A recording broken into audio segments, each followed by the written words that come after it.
Bom, então a gente está hoje aqui com o Fernando Ponte Soares, que está lançando pela INM Editora Modificações Corporais, Saúde, Criatividade e Espontaneidade. Eu vou fazer uma apresentação do Fernando. O Fernando nasceu em Recife, se formou em Medicina pela Universidade Federal de Pernambuco, tem especialização em Psiquiatria pelo Instituto Felipe Pinel, do Rio de Janeiro, onde foi professor de Psicofarmacoterapia e coordenador das unidades de internação. O Fernando é mestre e doutor em saúde coletiva pelo Instituto de Medicina Social da UERJ, é professor do curso de graduação de dança da universidade, que eu ainda não sei se você ainda é, mas enfim, e é influenciado também pelo estudo do Laboratório de História e Filosofia do Corpo em Nancy, França, e ficou radicado na França em 2006. Lá ele dedicou-se à clínica da infância e da adolescência, e em particular à pesquisa médica, publicou em revistas na França, Concept, Dicionário do Corpo e das Ciências Humanas e Sociais, Jornal da Clínica Psiquiátrica, liderou equipes do desenvolvimento clínico na França, Ucrânia, África do Sul e Turquia. Entre 2018 e 2022, o Fernando volta ao Brasil para dirigir o Centro Internacional de Pesquisa Terapêutica dos Laboratórios Servier e retomou as atividades psicoterápicas e as aulas na pós-graduação em transtornos alimentares da PUC do Rio de Janeiro, revisitando a sua tese, que vai ser agora publicada pela INM Editora. Bom, Fernando, a conversa é uma coisa de realmente uma conversa, né? Não é uma entrevista, mas enfim, eu queria que depois que eu falei desse currículo aqui, né, que você tem, fala um pouco para a gente então da tua trajetória, não só profissional quanto acadêmica. Bom dia, Sérgio, tudo bem? Prazer para mim estar aqui com você, podendo fazer essa preparação para o lançamento do livro. Bom, como você falou, a minha trajetória profissional é uma trajetória bastante eclética, digamos assim, e, sem dúvida, esse livro, né, fruto da minha tese de doutorado, de uma época das mais importantes, onde eu participei, né, do grupo de estudo lá do Instituto de Medicina Social, da UERJ, com muitos colegas, e com o meu orientador de tese na época, o professor Jurandir Felipe Costa, que gentilmente fez o prefácio do livro. Então, você já descreveu vários aspectos da minha trajetória, mas assim, especialmente o engajamento na clínica psiquiátrica, e de onde surgiam digamos, as preocupações que deram origem a esse livro, e depois, né, também o meu engajamento com a pesquisa médica, né, que vai na mesma vertente da discussão de doença, de saúde, de tratamentos, de encontrar novos recursos terapêuticos. Pois bem, bom, eu estava conversando com o Fernando antes de a gente começar aqui, e a tese do Fernando é de 2005, e eu já tinha lido a tese dele, depois eu tive que ler o livro que foi lançado. Fernando, como é que nasceu a ideia da pesquisa para a tese e, consequentemente, para o livro? Como é que você chegou até as modificações corporais e, consequentemente, ao conceito de saúde, interrelacionando com a questão das modificações corporais? A história desse livro é bem antiga, né? Bem antiga, porque ela começa ali em 1992, quando eu saí de Recife ainda como estudante de medicina para fazer um estágio, né, no Hospital Psiquiátrico da Alemanha. E eu fui sem saber exatamente onde é que eu ia cair, né? Eu sabia que eu ia fazer estágio no Hospital Psiquiátrico, porque era a disciplina que eu tinha escolhido, né, para me especializar após o final do curso de medicina. E aterrisei numa enfermaria, né, onde haviam crianças e adolescentes internados, e mais da maioria delas, né, principalmente meninas, mas alguns meninos também, com anorexia nervosa grave, né? Então, foi aquele meu primeiro contato, o primeiro choque, porque em 1992, especialmente em Recife, ainda era muito pouco falado esses assuntos, esses elementos, digamos, né, fortes da cultura do corpo, né, ainda eram um pouco, né, presentes no imaginário, enfim,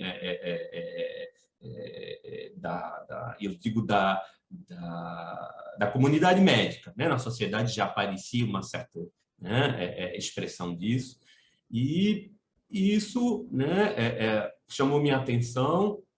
Chegando no Rio de Janeiro, com a experiência na residência médica, no Instituto Pinel, enfim, diversos elementos, né, apareceram relacionados a isso, pessoas com modificações corporais importantes, né, mas principalmente no consultório, né, a presença de clientes e pais de clientes, e eu me lembro de uma situação muito particular, né, pouco antes de eu decidir pegar esse tema para fazer a tese, de um casal que vinha, né, perguntar a minha opinião sobre se a filha de 15 anos podia ou não fazer uma cirurgia estética relativamente radical, né?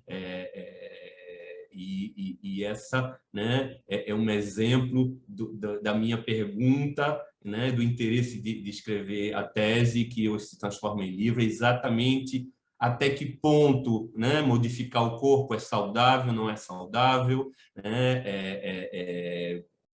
até que ponto a gente pode, né, recomendar ou não recomendar como profissional, né, uma modificação corporal, ou opinar sobre ela, né, caminhando nesse espaço, né, complexo da definição de saúde e doença. Então, a história da tese é essa, né? Um parênteses aí no meio, é que você perguntou agora há pouco se não sabia se eu ainda era professor do curso de dança da universidade. Não, infelizmente, o curso não existe mais, né? Era uma universidade privada que tem alguns anos que foi fechada, mas exatamente a minha experiência pessoal, né, como dançarino, digamos assim, amador, de dança contemporânea e dança clássica, o contato que eu tive com os dançarinos, e depois comecei a receber no consultório muitas, né, bailarinas, bailarinos com problemas, né, corporais, foi um outro elemento extremamente importante para me interessar por esse tema, né, e decidi escrever sobre ele. Fernando, você falando sobre isso, eu fiquei pensando de uma coisa que eu já tinha lido no texto, no seu texto, né? Que é sobre diversidade identitária e déficit patológico, né? Uhum. Isso vai aparecer com as modalidades mais diversas de modificações corporais. Então, para os seus leitores, né? Adiantando um pouquinho dos seus leitores, mas sem contar toda a história, né? No primeiro capítulo, o Fernando vai falar sobre as mais diversas práticas de modificações corporais, desde bronzeamento, tatuagem, piercing, até bifurcação da língua, colocação de próteses no corpo e por aí vai. Essas coisas começaram a aparecer com uma maior frequência já naquela época do final dos anos 90, início dos anos 2000, porque como o seu livro tem uma referência a uma tese de 2005, eu achei que ela é extremamente atual. Ela permanece muito atual, sobretudo do ponto de vista do que a gente tem visto das modificações corporais. Então, queria que você comentasse um pouco sobre isso. Esse elemento é muito importante dentro da minha reflexão e do meu estímulo de escrever a tese, e também não querendo adiantar, mas o professor Jurandir Freire Costa, no prefácio, ele inicia exatamente, né, pontuando essa questão, né, a questão da variação como um fenômeno primordial, né, e a ideia de essência como conceito ilusório. Né? A minha ideia dessa tese e desse livro como psiquiatra, né, inclusive com a responsabilidade profissional de discutir sobre isso, né, de ajudar, né, pessoas concretas, né, a refletir e a tomar decisões a respeito de si mesma, a respeito de suas famílias, né, mas sem querer seguir, né, a tendência, às vezes, né, de patologização, né, de determinados fenômenos, né, apenas porque são variações, às vezes bastante extremas, como você falou, e eu descrevo isso no primeiro capítulo, né? Variações da normalidade. Né? E, bom, nos últimos anos, né, a própria situação política, vamos dizer assim, brasileira, né, trouxe à tona também esse tipo de discussão, né, as questões, né, da religião, as questões de todos os sistemas de crença que, né, determinam o que pode, o que não pode, o que é normal, o que é anormal, né? Então, a minha preocupação era essa, era contribuir de alguma maneira para essa discussão, né? De como a gente pode encarar, como a gente pode olhar para a variação, né? Ou variação humana, né? Percebendo que a ideia de essência pode ser um conceito ilusório, né? Pode ser alguma coisa que, na verdade, não existe, né? Não é real. Então, essa questão da diversidade identitária, né? Como separar a diversidade identitária, repito, como separar a diversidade identitária da ideia de déficit patológico, né? Como é que a gente vai caminhar nessa discussão, que é uma discussão que a gente poderia dizer, talvez, entre aparência e essência. Né? Exato. Uma coisa é aparência e o corpo, né? Está visível, está aí para o mundo. Outra coisa é a essência do indivíduo. Né? Será que a saúde está na aparência, na quantidade de modificações corporais? Né? Na época que eu fiz a tese, as tatuagens na face ainda eram bastante tabu. Hoje, 20 anos depois, elas não são praticamente mais um tabu. Né? Esses fenômenos culturais que vão, né, evoluindo. Então, volto para a pergunta: será que a saúde está na aparência do indivíduo ou está na essência do indivíduo? Quer dizer, essência no sentido da maneira como ele lida com o seu corpo, lida com o mundo, lida com os outros, né? Onde é que está a possibilidade de você identificar, né, elementos que merecem cuidado clínico, né, de outros que são apenas uma vivência subjetiva, criativa de uma pessoa. Pois é, e tem uma coisa interessante no livro, e vocês vão ler, é que o ponto de partida que o Fernando vai tomar são duas. É uma descrição epistêmica de saúde em relação à doença e, consequentemente, as modificações corporais, e também o ponto de vista psicológico, para não dizer psicanalítico, já que um dos autores que o Fernando vai usar, que você vai usar, é a psicanálise do Winnicott. Então, eu queria que você pudesse falar muito que rapidamente, porque você toma um caminho bem interessante. Os leitores vão ver o uso, né, que a gente vai ter de autores como Canguilhem e Nietzsche acerca dos conceitos de saúde, Lucien Svez também, enfim. E também a gente vai ver isso no capítulo final, e aí não vou dar spoiler, né, de como é que a ideia de saúde e vida que vale a pena ser vivida começa a ser constituída em termos da relação de modificações corporais, biosociabilidade, body art. Quer dizer, são todas essas questões que, há algum tempo, se eu não estiver enganado, você me corrija, talvez fosse mal visto. E hoje, talvez, a gente não tenha, 20 anos depois, como você falou, as modalidades diversas de modificações corporais, talvez não tenha tanto a ideologia da patologia como se tinha há alguns anos atrás. É verdade, eu acho que houve, sem dúvida, essa evolução nos últimos 20 anos, mas a essência da questão permanece, né, Sérgio? Porque, por mais que algumas modificações mais radicais possam ter sido aceitas e hoje serem vistas de maneira mais positiva, né?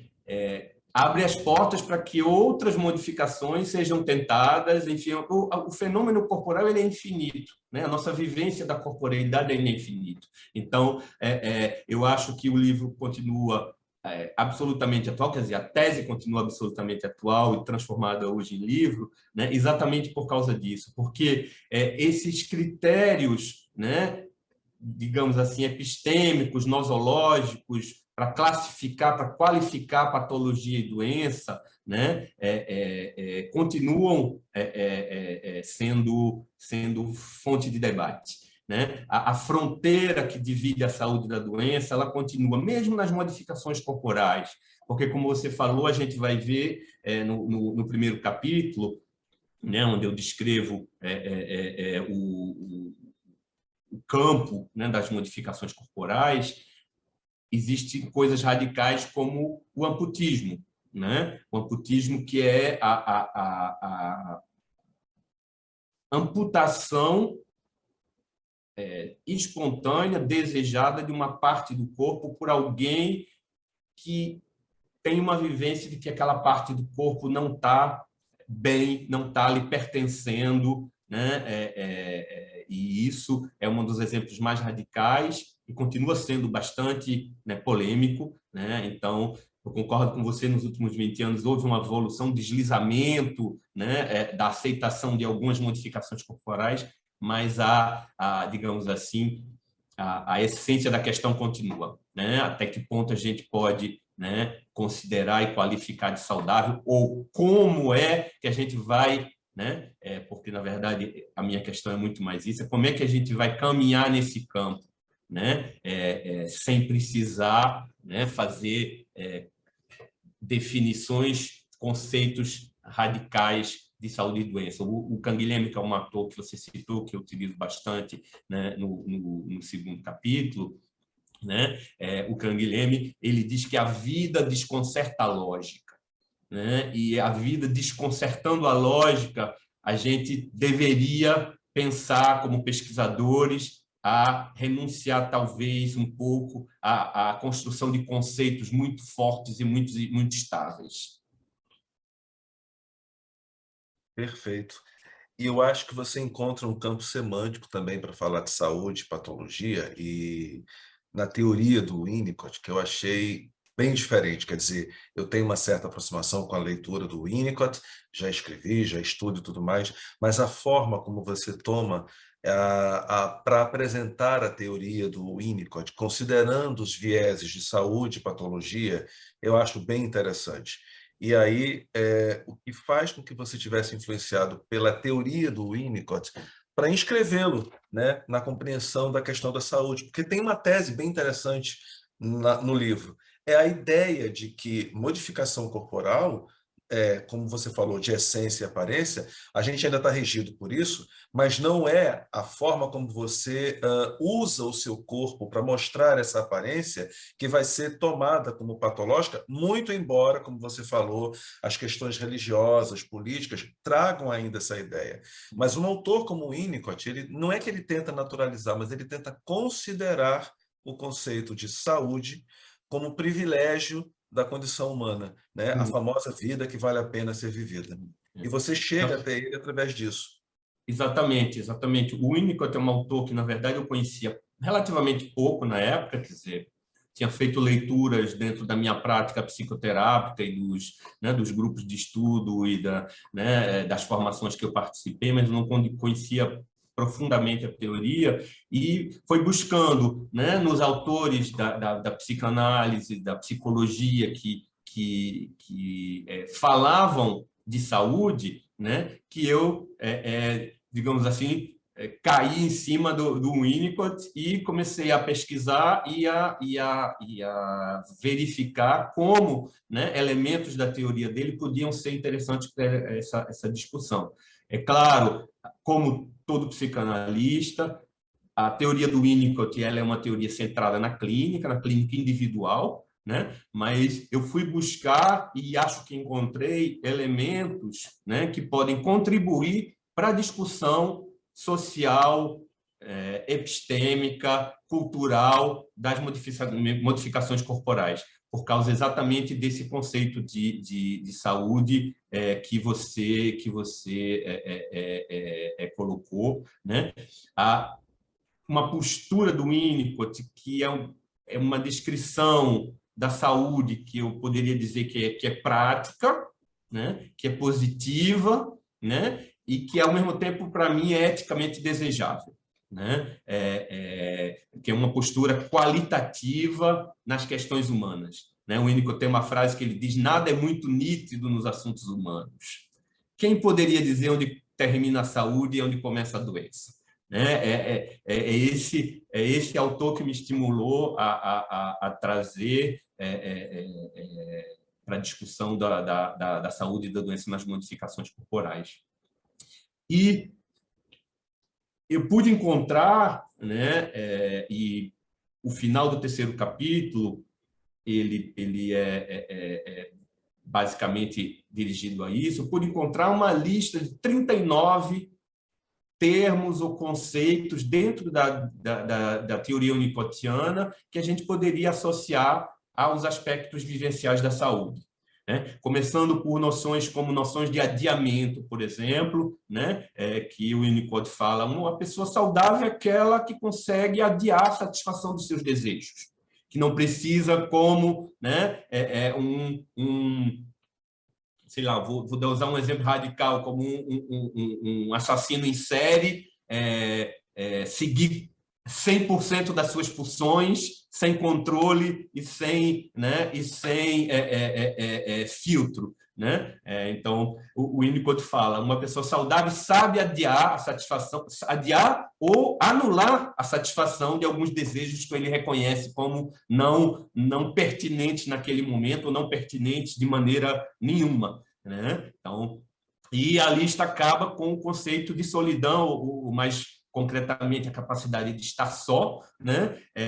Que o Winnicott descreve, um dos conceitos, né, lapidares da teoria dele, né? Que fala da capacidade do indivíduo de se sentir, né, bem com o seu mundo interno, o seu mundo interno próprio, que ele sente como seu, como significativo, como rico, né? E, ao mesmo tempo, sentir-se também acompanhado, né, pelos objetos, pelas pessoas que ele introjetou, né, que ele se identificou e que ele leva consigo na vida. Né? Para o Winnicott, uma pessoa saudável é aquela que consegue sentir que tem um mundo interno rico, seu, e que pode contribuir com o mundo, né? Porque está vinculado às identificações múltiplas e positivas que ele teve com pessoas e com objetos. A gente está se encaminhando para o final, mas eu não posso me furtar de fazer essa pergunta. Quando eu e o Fernando estávamos conversando sobre o título do livro, que deveria ser diferente da tese, o Fernando, comentando comigo, disse assim: não, eu preciso que esses três conceitos estejam no título, né? Estivessem no título. Então, modificações corporais, saúde, criatividade e espontaneidade. Né? Eu acho que você captura o leitor, de um certo modo, eu espero, né, porque eu acho que o livro é muito bom nesse sentido, porque as pessoas jamais pensariam em encontrar um autor como o Winnicott dentro de uma descrição de saúde e ou patologia num livro que teria como título primordial Modificações Corporais. Então, eu acho que os seus leitores vão se surpreender com a forma como você trabalhou com o Winnicott. E aí a pergunta é justamente essa, né? A proposição de saúde, criatividade e espontaneidade era uma ênfase na psicanálise ou na teoria winnicottiana?